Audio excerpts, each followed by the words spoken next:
Yap, pinagod mo kaya ako, kaya napasarap ang tulog ko. Natatawang sagot ni Mirasol sa kaipinilig ang kanyang ulo sa balikat ng asawa. Gusto mo pa ba ng round 2? Pilyong tanong ni Reggie sa asawa. Pag-uwi na lang natin sa bahay, Mr. Altamirano. Baka wala na tayong matapos na trabaho kapag dito natin gagawin. Sagot ni Mirasol. Bumaba na din siya sa kandungan ng asawa saka umupo sa kanyang sariling upuan. Love, tapos ko nang basahin at pirmahan ng mga ito. Signature mo na lang ang kulang. Wika na Reggie sa asawa, saka nito inilagay sa harapan ni Mirasol ang mga papeles. Alas 5 ng hapon, nang lumabas ng opisina si Reggie at Mirasol. Magkaakbay pa silang lumabas ng building na mag-asawa at nagtungo sa parking lot.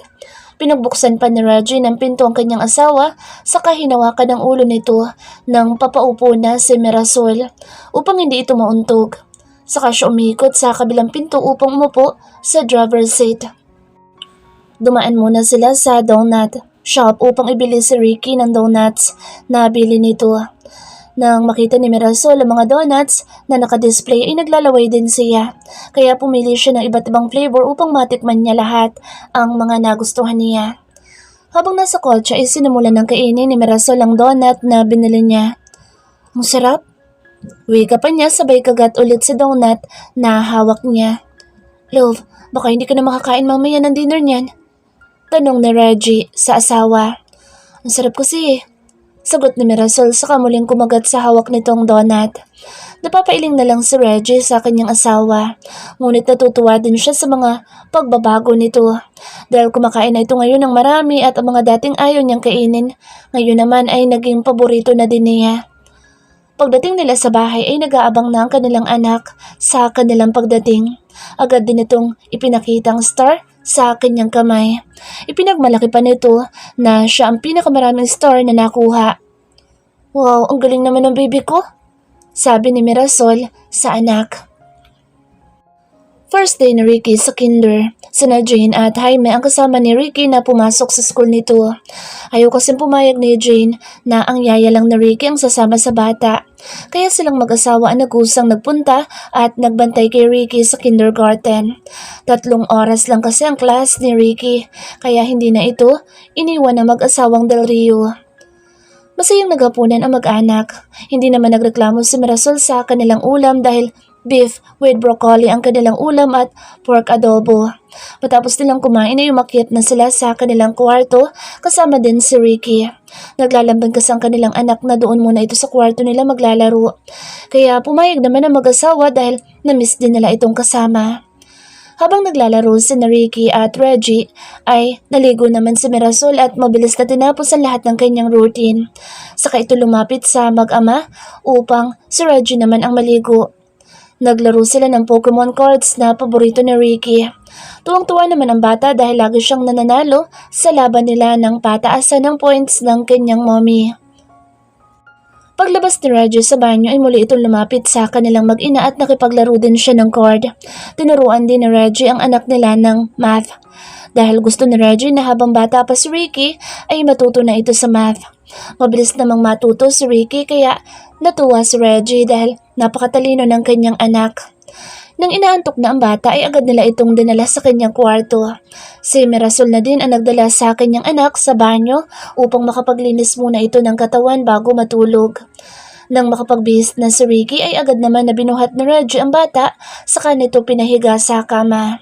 Minasahan din niya ng bedtime story si Ricky para madali itong makatulog. Nang makatulog na ito ay saka pa lamang lumabas ang mag-asawa. Tinawag din nila ang yaya nito upang samahan si Ricky sa kwarto. May sariling higaan si Maylin sa loob ng kwarto ni Ricky. May kortina din ito para magkaroon siya ng privacy habang siya'y natutulog. Magkayakap na humiga sina Mirasol at Reggie habang nag-uusap. Ngunit ang kamay naman ni Reggie ay naglalakbay na naman sa loob ng damit ni Mirasol. Pagsapit ng Sabado ay abala ang lahat sa paghahanda para sa kasal ni na Eric at Helen. Sa mansyon ng mga Del Rio gaganapin ang reception ng kasal, kaya abalang-abala ang lahat sa paghahanda ng mga gagamitin kinabukasan. Ang harapan ng mansyon ay nilalagyan nila ng mga dekorasyon. Mayroon ding inilagay na napakalaking tent na magsisilbing bubong upang hindi mainit ang venue. Napakaganda din ang pagkaka-arrange ng mga lamesa at upuan. Ang mga cover na ginamit nila ay white and blue, at royal blue ang napili ng ikakasal na kanilang maging motif. White and red naman ang makikita mga bulaklak na nakapaikot sa buong paligid. Kahit gabi na ay patuloy pa rin na nagtatrabaho ang wedding coordinator at mga kasama nito. Gusto nila ay maging maganda ang lahat upang hindi sila mapahiya sa mga Del Rio. Hindi makatulog sa Helen dahil sa sobrang kaba at excitement na kanyang nararamdaman. 2 araw na din niyang hindi nakikita sa Eric dahil mahigpit na ipinagbabawal na magkita ang dalawang ikakasal sa loob ng 2 araw bago ang kasalan. Sa simbahan na lang daw sila magkikitang dalawa kaya miss na niya ang kanyang asawa. Sa loob ng 5 taon ay magkasama sila ni Eric kaya nasanay na siyang laging kasama ang kanyang mahal.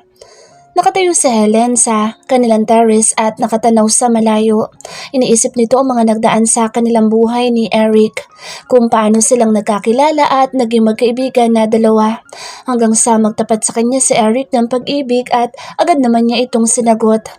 Ang mga masasayang araw nila na magkasama. Lagi siyang dinadala noon ni Eric sa penthouse nito at doon sila nag-aaral na dalawa. Hanggang sa pareho na silang antukin at makatulog sa sala. Napapangiti din siya dahil sa naisip. Napaka-gentleman ni Eric at talagang iginagalang siya nito noon. Hanggang sa niyaya siya nitong sumama sa Paris at doon na lang sila magpatuloy ng pag-aaral na dalawa. Upang magkasama pa rin sila habang sila ay nag-aaral. Kaya naman agad siyang pumayag na sumama kay Eric at iwanan niya ang kanyang pamilya dito sa Pilipinas. Bakit gising ka pa? Bawal sa'yo nagpupuyat. Makakaepekto yan sa kalusugan ng baby mo. Boses ni Henry ang nagpalingon kay Helen. Nakatayo ang kanyang kuya sa kanyang likuran at nakalagay pa ang 2 kamay nito sa kanyang bulsa. Kuya, ikaw pala. Nagpapahangin lang ako, kuya. Papasok na din ako mamaya. Sagot niya sa kanyang kuya at ibang-iba na din ang itsura ng kuya niya ngayon. Kung dati ay puro casual clothes lang ang sinusuot nito, ngayon naman ay mga formal na. Dahil isa na din itong registered physician. Sa Don Albert's Medical Center ito nagtatrabaho. Ang hospital na ngayon ay pag-aari na ni Eric. Ipinamana kasi ito ng mommy Natasha nito, ang ospital. Kaya si Eric na ang bago at pinakabatang chairman ng hospital. Matulog ka na. Bukas na ang kasal niyo ni Eric. Baka ang labas niyan ay maging 1 kilo ang laki ng eyebag mo. Panunukso sa kanya ng kanyang kuya. Napatawa na lang siya dahil ito ang isang na-miss niya sa nag-iisang kapatid. Ang pagiging mapagbiro nito at masayahin na kausap. Kung noon ay kinainisan niya ang mga kakulitan nito, ngayon naman ay natutuwa siya dahil kasama na niyang muli ang kanyang kuya. Kinabukasan ay maagang nagising si Helen. Pinakain muna niya ng almusal ang kanyang ina bago nito hinayaang makaligo ang anak. Alam niya sobrang excited na nito at kinakabahan din kaya naman lagi silang nakaalalay sa lahat ng oras kay Helen. Matapos niyang maligo ay agad siyang pinaupo ng mga mag-aayos sa kanya sa harap ng salamin. Agad nilang tinuyo ang kanyang mahaba at makapal na buhok, saka ito inayusan. Mabusisi ang ginawa sa kanyang buhok kaya ipinikit na lamang niya ang kanyang mga mata upang makapag-relax siya kahit papaano. May nag-aayos sa kanyang buhok. Iba din na naglilinis sa kanyang mga kuko. Nang matapos sila ay sunod naman ang paglalagay ng makeup sa kanyang mukha. Light lang ang inilagay nila dahil ayaw ni Helen ng masyadong makapal na makeup. Bumagay naman sa kanya ang light makeup dahil natural na maganda naman ang kanyang mukha. Kahit na hindi siya mag-makeup ay maganda pa rin ang kanyang mukha. Nang matapos na siyang ma-makeover ay agad na siyang pinatayo na isang babae at tinulungan siyang maisuot ang kanyang wedding gown. Si Mirasol ang nag-design ng kanyang wedding gown kaya naman excited na siyang isuot ito. Napakagaling talaga ng kanyang friend dahil kuhang-kuha nito ang design na gusto niya. Nang maisuot na niya ang gown ay pinaharap naman siya sa salamin ng mga makeup artist. Halos hindi makilala ni Helen ang kanyang sarili dahil sa bago niyang anyo. Nang matapos na silang lahat na ayusan ay nagkaroon pa sila ng photoshoot na mag-anak. Nang matapos na isaka pa lang sila lumabas ng bahay at sumakay sa kanilang mga sasakyan. Mag-isa naman si Helen sa loob ng kanyang bridal car. Magkakasunod silang lumabas ng kanilang gate at nagtungo sa Cathedral Church. Kabado si Eric habang hinihintay nito ang kanyang bride. Hindi niya alam kung uupo siya o tatayo dahil sa sobrang kaba ng kanyang dibdib. Ganito ba ang ikakasal? Nakakakaba? Tanong ni Eric sa kanyang sarili. Ilang sandali pa ay dumating na si Henry. Malalaki ang hakbang nitong lumapit kay Eric. Agad naman niyang tinanggap ang pakikipagkamay sa kanya ni Henry at binati din siya ng kapatid ni Helen. Congratulations, Bayaw. Pagkatapos ng kasal niyo ng utol ko, ay magiging isang pamilya na talaga tayo. Masayang wika ni Henry kay Eric. Thank you, Bayaw. Agad din nasagot ni Eric sa binata. Pinagbangga din nila ang kanilang mga balikat, habang magkadao pa rin ang kanilang mga palad. Dumating din sina Mirasol at Reggie at agad din na binati si Eric ng mag-asawa. Congrats, Kuya.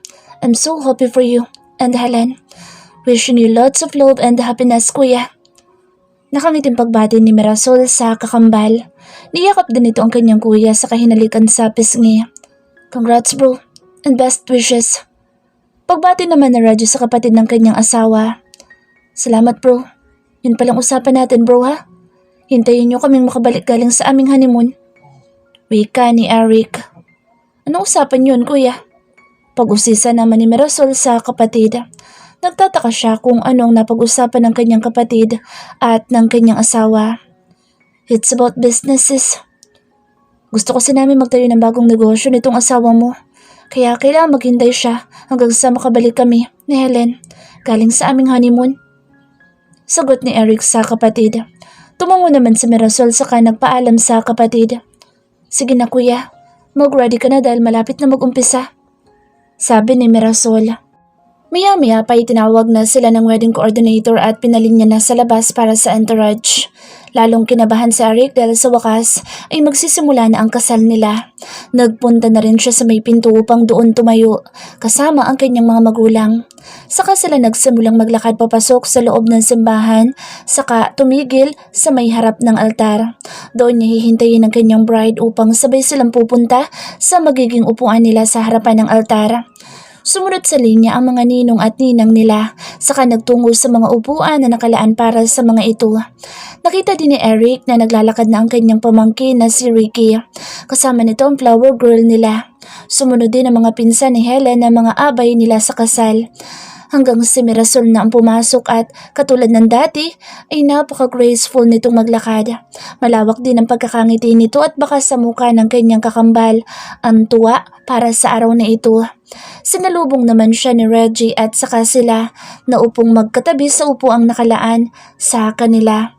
Hanggang sa marinig na nila ang wedding song na pinili ni Helen, ang paborito nitong kanta, 8,000 Years.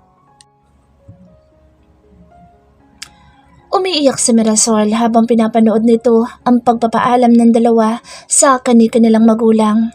Naisip din niya na kung sakaling ikasal muli sila ni Reggie, ganito din kaya kaayos at kaemosyonal ang magaganap. Pero hindi pa naman sila ikakasal ni Reggie ngayon dahil bawal daw na ikasal ang magkapatid sa parehong taon dahil sukob daw at malas daw iyon sa kanilang buhay. Kaya maghihintay muna sila ni Reggie. Kasal na naman na sila sa huwes noon kaya hindi na sila nagmamadali na maikasal ngayon. Naramdaman ni Mirasol ang pagpisil ni Reggie sa kanyang kamay kaya napatingin siya sa asawa. Nakangiti ito sa kanya at tila sinasabi nitong huwag na siyang umiyak dahil nasa maayos na ang lahat. Ipinilig na lang ni Mirasol ang kanyang ulo sa balikat ni Reggie hanggang sa tawagin na silang dalawa upang sindihan ng candle para sa ikinakasal. Maayos na natapos ang wedding ceremony sa Cathedral Church. Nag-picture taking muna sila bago sila nagtungo sa reception na gaganapin naman sa malawak na bakuran ng mansyon ng mga Del Rio. Nang matapos ang masayang salo-salo ay nagkaroon naman sila ng palaro. Inipo nila ang lahat ng mga dalaga at kahit ang may mga asawa na pero hindi pa ikinakasal. Hinila naman ni Helen si Mirasol, saka itinulak sa grupo ng mga babae. Teka lang, Franny, bakit ako kasali dito? Nagtatakang tanong niya sa kanyang kaibigan. Basta, Franny, makisakay ka na lang. Sagot ni Helen saka ito tumalikod at itinaas ang kanyang hawak na bouquet. Naganda naman ang mga kababaihan upang saluhin ang bouquet. Sugulat ni Mirasol dahil sa mismong kamay niya pumatak ang bouquet na inihagis ng kanyang BFF. Congratulations to the next bride! Sigaw pa ni Helen habang pumapalakpak. Binati naman si Mirasol ng mga kasama niyang babae na nakatayo. Nagpaalam na din siya upang bumalik sa kanyang upuan. Nagtaka pa siya dahil wala na si Reggie sa upuan nila. Hinanap niya ito at nakita niyang isa pala ito sa mga nakatayo sa gitna at nag-iintay sa iahagis ni Eric na garter. Parang sinadya pa ni Reggie na tumalo ng mataas upang saluhin ang garter na inihagis ni Eric. Kaya si Reggie ang nakakuha nito at mabilis na lumapit ang kanyang asawa sa kanya. Saka siya hinila sa harap. May dala din si Eric na upuan at saka siya pinaupo doon. Bakit niyo ba ako pauupuin dito? Nagtatakang tanong ni Mirasol sa dalawa. Because of this. Sagot ni Reggie, saka ipinakita sa kanya ang garter. Nalalaki naman ang mga mata ni Mirasol dahil sa naisip. No way! Sabi ni Mirasol sabay iling. Yes, love. Ako naman magsusuot sa iyo nito kaya okay lang. Muling sabi ni Reggie sa asawa kaya wala nang nagawa sa Mirasol dahil sumisigaw na ang mga nanonood sa kanila. Si Eric naman ay may hawak na cellphone at binivideohan sila. Nagtatayuan naman ang mga maliliit na buhok ni Mirasol dahil sa kiliti na nararamdaman. Kung hindi lang talaga si Reggie ang gagawa nito, hindi siya papayag na may ibang gumawa ng pagsusuot ng garter sa kanyang paa pataas sa kanyang hita gamit lamang ang ngipin nito. Dude, itaas mo pa! Malawak na sigaw ni Henry sa kaibigan. Sinunod naman ito ni Reggie at talagang itinaas pa talaga nito ang garter hanggang sa may singit ni Mirasol. Pulang-pula naman ang mukha ni Mirasol dahil nahihiya siya sa mga nanonood sa kanila. Nang matapos na si Reggie ay muli na naman siya nitong pinatayo saka nakipagkamay sa mga bumati sa kanila. Pati ang mga magulang nila ay tuwang-tuwa din sa napanood nila. Niyakapan ni Amanda si Mirasol saka ito hinalikan sa pisngi. Kinagabihan ay umalis din sina Eric at Helen upang magtungo sa kanilang honeymoon. Masaya si Mirasol para sa kanila. Ngunit nalungkot din siya nang maisip nito na hindi na pala nila makakasama ang dalawa sa nalalapit na Pasko at New Year. Nasanay na kasi siya nakasama ang mga ito. Pero okay lang dahil unang Pasko din niya ito nakasama ang asawa. Magpapasko silang magkakasama na isang buong pamilya. Pagkaalis na Eric at Helen patungong airport ay nagpaalam na din sina Mirasol at Reggie upang umuwi sa kanilang sariling bahay. Nakatulog na rin si Ricky dahil sa pagod nito sa maghapon na paglalaro. Ipinaunan lang siya ni Mirasol sa kanyang kandungan. Sa kanya nilagyan ng kumot ang bata habang nakaupo siya sa likod. Nang makarating sila sa kanilang bahay ay agad naman na binuhat na Reggie ang kanilang anak, saka dinala sa kwarto nito. Nang maipahiga na ni Reggie ang bata sa kama nito ay agad naman na tinanggal ni Mirasol ang suot nitong sapatos. Mabilis din nalang binihisan ng kanilang anak dahil nakasuot pa rin ito ng damit nito kanina sa kasal. Love, ako na magtatanggal sa damit niya. Ikuha mo na lang siya ng damit na pantulog. Wika ni Reggie sa asawa. Agad naman na tumayo si Mirasol at ikinuha ng pantulog si Ricky. Nang makuha na niya ang damit ay agad naman na kinuha ito ni Reggie at ipinasuot niya ito sa kanilang anak. Nang matapos ayusin ang kumot ni Ricky ay lumabas na din silang mag-asawa. Pagod na ibinagsak ni Mirasol ang kanyang katawan sa malambot na sofa. Tinabihan naman siya ni Reggie saka mahigpit niyang niyakap ang kanyang mahal na asawa. Love, malapit na ang Pasko. Pwede ba tayo magbakasyon sa Isla Paraiso? Gusto kong doon natin ipagdiwang ang Pasko. Paglalambing ni Mirasol sa asawa. Sure love. Sige, pupunta tayo sa Isla Paraiso upang doon ipagdiwang ang Pasko. Unang Pasko natin ito na magkasama at bilang pamilya. Palalampasin ko ba naman ang pagkakataon na makasama kayong dalawa ni Ricky? Sagot ni Reggie sa kanyang asawa. Thank you love. Nakangiting pasalamat ni Mirasol sa asawa. Hinalikan din niya ito sa pisngi saka niyakap din ng mahigpit. Kinabukasan ay maagang pumasok sa opisina sina Mirasol at Reggie. Kailangan nilang matapos sa mga trabaho nilang naantala noong nakaraang buwan para sa balak nilang bakasyon na 5 araw sa Isla Paraiso. May meeting din sila ngayong araw sa mga investors nila, kaya kailangan makarating sila sa kanilang opisina ng maaga. Si Ricky naman ay sina Jaime at Jane ang bahalang maghatid sa kanya sa school nito. Nang matapos ang kanilang meeting ay saka pa lang sila kumain ng tanghalian na mag-asawa.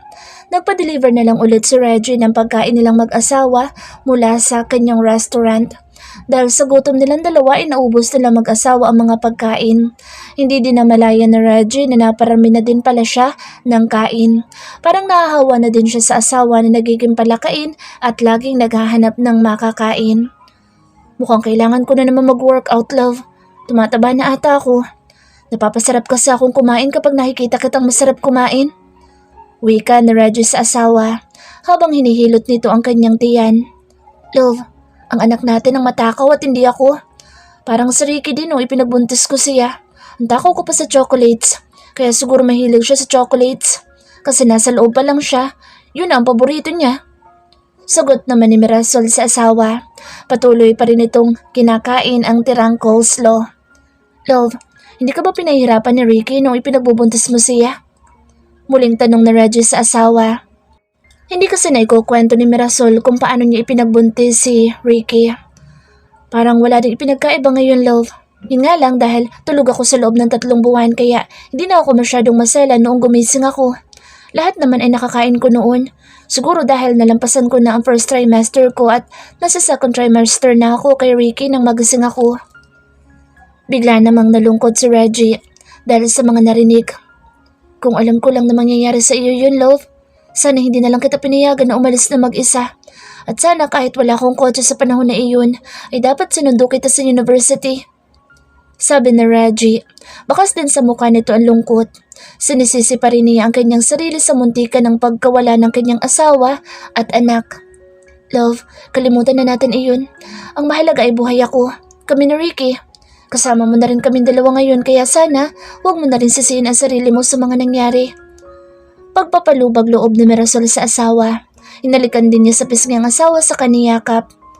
Hindi ko maiwasan na hindi sisihin ang sarili ko, love. Dahil hindi ko matatanggap kung tuluyan kang nawala sa akin.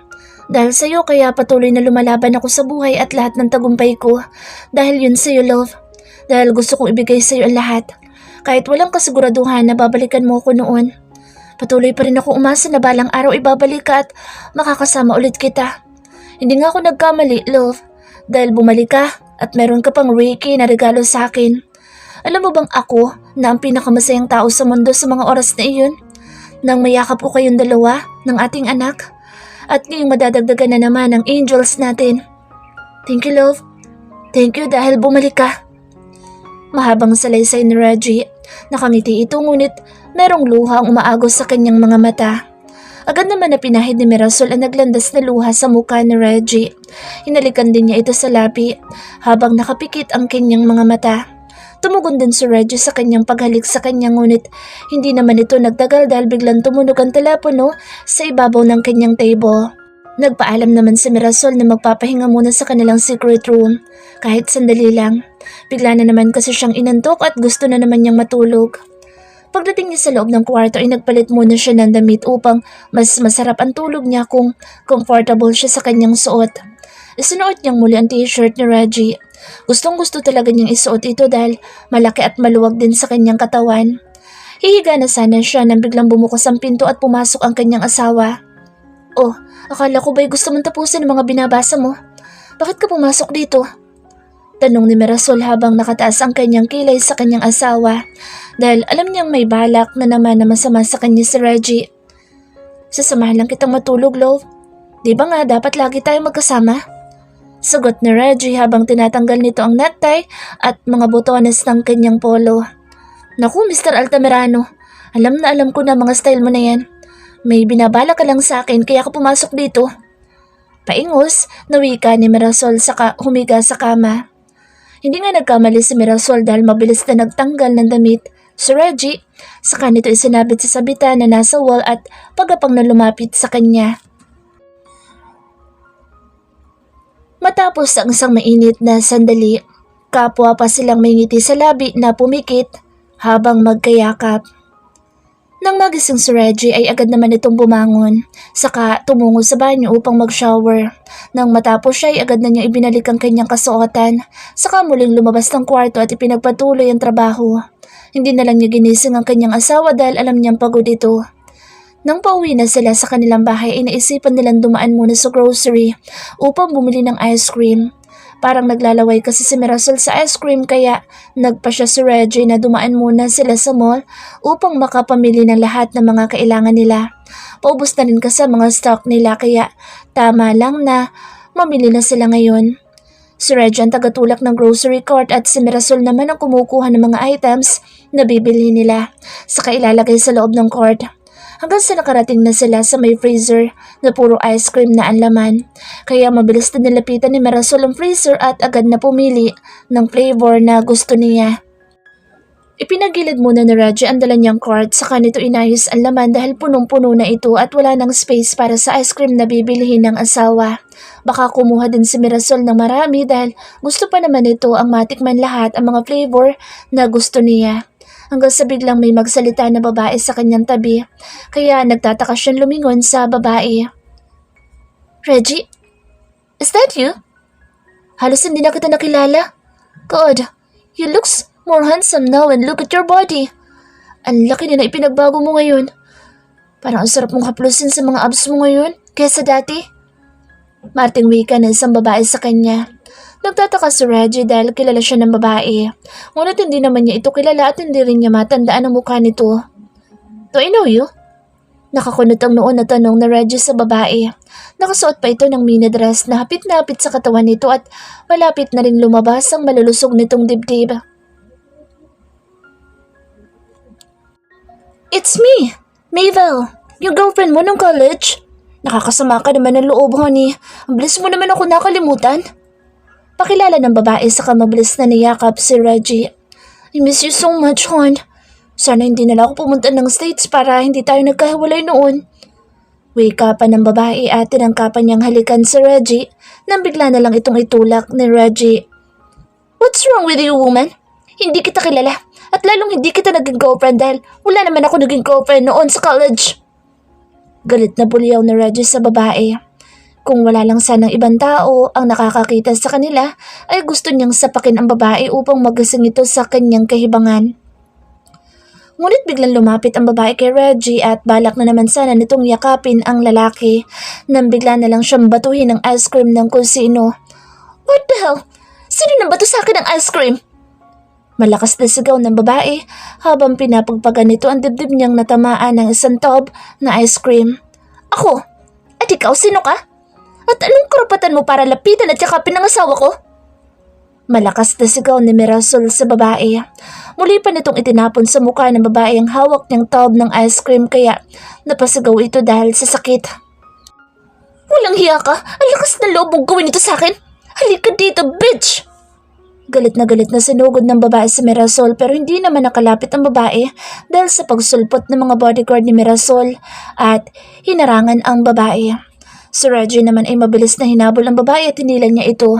Sakay tinulak sa shelves at malakas na tumama ang likod ng babae sa shelf. Dahilan upang mahulog ang mga delata na nakalagay dito. Matapos bitawan ni Mirasol ang babae ay mabilis itong naglakad palabas ng grocery. Hindi din maipinta ang mukha niya dahil sa inis sa nangyari. Hinabol naman siya ni Reggie habang tinatawag nito ang pangalan ng asawa. Kahit pinagtitinginan sila ng mga tao ay patuloy pa ring naglakad ng mabilis si Mirasol. Hindi naman tumigil sa paghabol si Reggie sa asawa. Alam na Reggie na galit ang kanyang asawa dahil sa nakita nito kanina. Pero hindi niya ito hahayaan na magalit ito sa kanya ng matagal. Kailangan niya magpaliwanag kaagad sa kanyang asawa. Baka pag tumagal ang galit nito ay palayasin na naman siya nito. Love, wait! Sabi ni Reggie, sabay hila sa pulusuhan ng asawa. Inakbayan na rin niya ito, saka mahigpit nitong hinawakan ng bewang ni Mirasol. Hindi naman tumutol pa si Mirasol, ngunit masama pa rin ang tabas ng mukha nito. Agad silang nagtungo sa kanilang sakyan at pinagbuksan pa ng pinto na Reggie ang kanyang asawa at inalalayan itong makaupo. Saka siya naglakad at umikot sa kabilang pinto. Saka mabilis na binuhay ang makina. Nang umandar na ang sakyan ay muli pa niyang sinulyapan ng asawa na tahimik na nakaupo sa kanyang tabi. Love, maniwala ka. Hindi ko kilala ang babaeng iyon. Panimula ni Reggie. Kinakabahan din siya dahil natatakot siyang magalit sa kanya si Mirasol.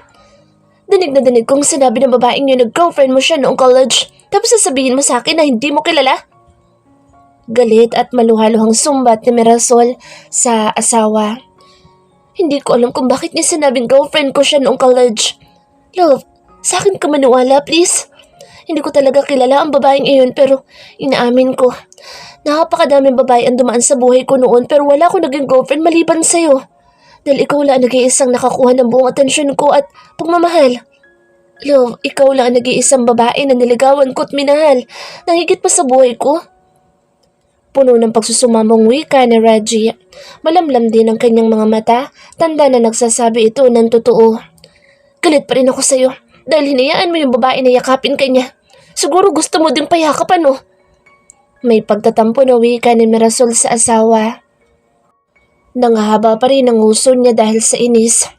Hindi ko alam na yayakapin niya ako, love. Kaya ako nga itinulak kasi nagulat ako sa ginawa niya. Dahil ayoko may ibang babae na yumayakap sa akin maliban sa'yo. Love, sorry na. Please naman no, huwag ka na magalit sa akin. Pakiusap ni Reggie sa asawa. Nagbabaka sakali siyang mapatawad siya ng asawa kahit wala naman talaga siyang kasalanan. Totoo bang hindi mo kilala ang babaeng yun? Nakangusong tanong ni Mirasol kay Reggie. Hindi pa rin niya matanggap na nakita niyang may ibang babae na yumakap sa kanyang asawa. Asawa niya si Reggie kaya dapat siya lang may karapatan na humawak at yumakap dito. Hindi talaga niya gugustuhin na mayroong ibang babae na hahawak sa kanyang asawa. Yes, love. Totoong hindi ko talaga kilala ang babaeng iyon. Mariing sagot ni Reggie, kaya hindi na umimik pa si Mirasol. Pinatakbo na din ni Reggie ang kanilang sakyan upang makauwi na sila sa kanilang bahay. Inayos naman ng mga bodyguard ni Mirasol ang lahat sa loob ng mall. Ipinasarapan nila ang grocery, saka inisa-isa mga taong nandoon na kunin ang mga cellphone ng mga ito at siniguradong walang photos or video na nakasave sa mga cellphone. Sila mismo ang nagdelete ng mga video na nakasave sa ilang cellphone. Pati ang CCTV ng mall ay pinadelete din nila ang footage sa loob ng grocery. Saka binayaran ng mga grocery na pinamili ng kanilang mga amo, saka ito dinalang pauwi sa bahay ni Reggie at Mirasol. Pagdating ni Mirasol at Reggie sa kanilang bahay, ay diretso silang umakyat sa kanilang kwarto. Agad na naligo si Reggie dahil ayaw ni Mirasol na magpahawak sa kanya. Marumi daw siya dahil niyakap siya ng ibang babae. Kaya nauna na lang siyang naligo upang makapagpalit na din siya ng damit. Nang lumabas siya sa banyo ay sumunod naman si Mirasol na naligo. Wala pa rin itong kaimik-imik at mukhang dinaramdam pa rin ang nakita nito kanina. Pinuntahan na lang ni Reggie ang kanilang anak sa kabilang kwarto na miss na din niya. Kahit maghapon lang na hindi niya nakita ito, ay nasasabik na siyang makita ito at mayakap.